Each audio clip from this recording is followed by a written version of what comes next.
आइए जानते हैं आज के कुछ प्रमुख अंतर्राष्ट्रीय खबरों को, लेकिन उससे पहले एक नजर आज के हेडलाइंस पर।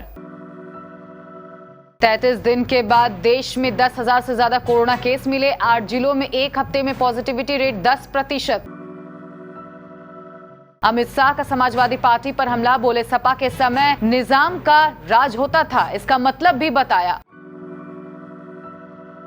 एक दिन में कोरोना के 16 लाख केस, 7,000 मौतें। अमेरिका, फ्रांस, ब्रिटेन में टूटे सारे रिकॉर्ड।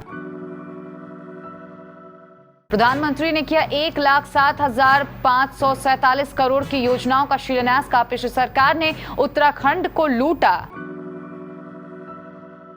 कालीचरण महाराज की गिरफ्तारी पर एमपी के मंत्री ने जताई आपत्ति। छत्तीसगढ़ के सीएम ने किया पलटवार।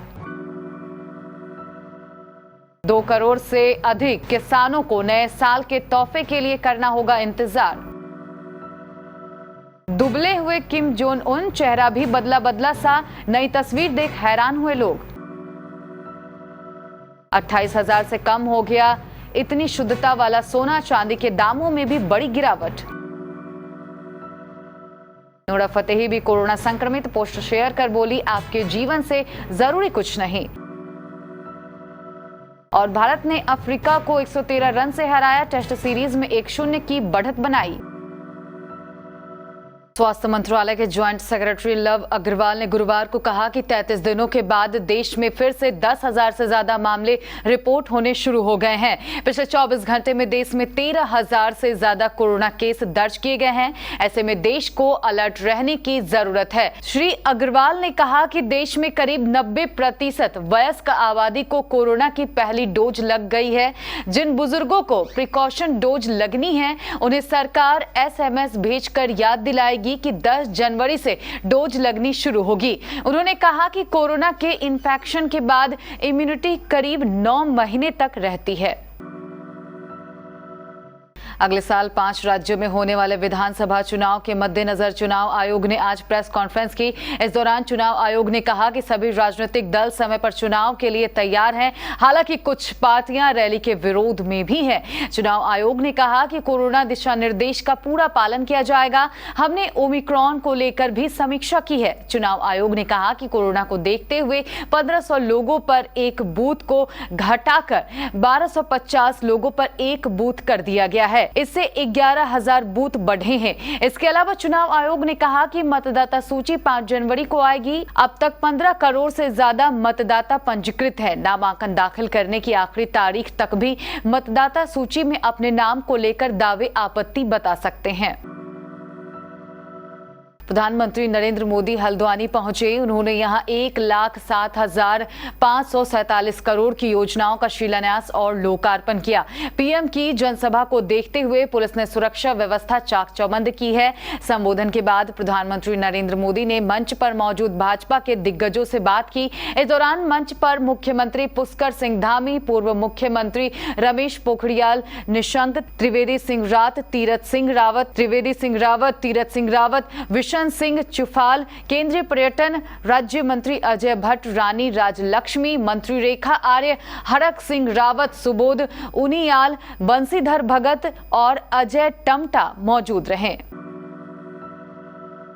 रायपुर पुलिस की ओर से कालीचरण महाराज की खजुराहो से हुई गिरफ्तारी पर मध्य प्रदेश के गृह मंत्री डॉक्टर नरोत्तम मिश्रा ने आपत्ति जताई है। उन्होंने कहा कि यह इंटर स्टेट प्रोटोकॉल का उल्लंघन है। कांग्रेस की छत्तीसगढ़ सरकार को यह नहीं करना चाहिए था। संघीय मर्यादा इसकी बिल्कुल इजाजत नहीं देती है। उन्हें सूचना देनी चाहिए थी। छत्तीसगढ़ सरकार चाहती तो उनको नोटिस देकर भी बुला सकती थी। मैंने मध्य प्रदेश के डीजीपी को कहा कि तत्काल छत्तीसगढ़ के डीजीपी से बात करें कि क्या तरीका है उनका। गिरफ्तारी के इस तरीके पर आपत्ति व्यक्त करना है। उनका विरोध दर्ज कराएं और स्पष्टीकरण भी लें। इस साल को खत्म होने में अब बस एक दिन ही बचा हुआ है। पूरी दुनिया नए साल का जश्न मनाने की तैयारी कर रही है। आने वाला साल भारत के करोड़ों किसानों के लिए शानदार तरीके से शुरू होने वाला है। नए साल के पहले दिन मोदी सरकार किसानों की झोली भरने वाली है। इस दिन प्रधानमंत्री नरेंद्र मोदी किसानों के खाते में 10वीं किस्त का पैसा डालने वाले हैं। हालांकि 2 करोड़ से अधिक किसानों को यह तोहफा मिलने में देरी हो सकती है। प्रधानमंत्री कार्यालय ने बुधवार को बताया कि नए साल के पहले दिन प्रधानमंत्री दोपहर 12:30 बजे वीडियो कॉन्फ्रेंसिंग के जरिए पैसे ट्रांसफर करेंगे। प्रधानमंत्री इस कार्यक्रम में 10 करोड़ किसानों के खातों में पैसे ट्रांसफर करेंगे। अभी पीएम किसान योजना के लाभार्थी किसानों की संख्या 12 करोड़ से भी अधिक है। ऐसे में 2 करोड़ से अधिक किसानों को 10वीं किस्त का पैसा 1 जनवरी को नहीं मिल पाएगा। ऐसे किसानों को सरकार की ओर से पैसा मिलने में कुछ देरी हो सकती है। दुनिया में एक बार फिर से कोरोना ने तबाही मचानी शुरू कर दी है। इस बार ओमिक्रॉन वेरिएंट के कारण रिकॉर्ड मामले सामने आ रहे हैं। अमेरिका, फ्रांस और ब्रिटेन में कोरोना के नए मामले ने सारे रिकॉर्ड तोड़ दिए हैं। बीते दिन 16 लाख से ज्यादा नए मामले सामने आए हैं और 7,000 से ज्यादा मौतें हुई हैं। इसी बीच विश्व स्वास्थ्य संगठन ने भी चेतावनी दी है कि डेल्टा के प्रकोप के दौरान ही ओमिक्रॉन का ज्यादा संक्रमण होना सुनामी ला रहा है।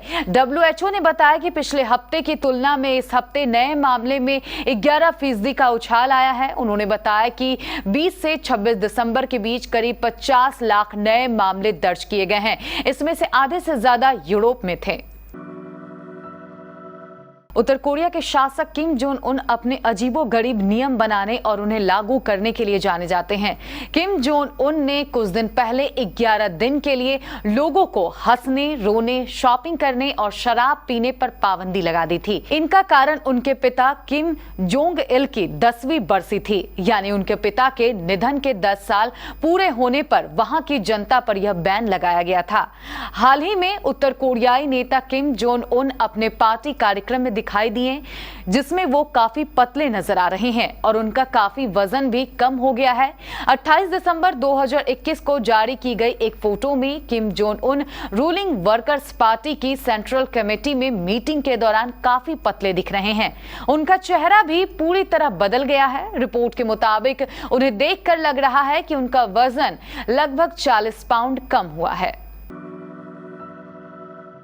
भारतीय सराफा बाजार में गुरुवार सुबह सोने चांदी के दाम जारी कर दिए गए हैं। आज एक बार फिर से सोने चांदी के दामों में कमी दर्ज की गई है। 999 प्योरिटी वाला 10 ग्राम सोना बीते दिन की तुलना में कम होकर 47,838 रुपए पर आ गया है। 1 किलो चांदी की कीमत घटकर आज 61,096 रुपए हो गई।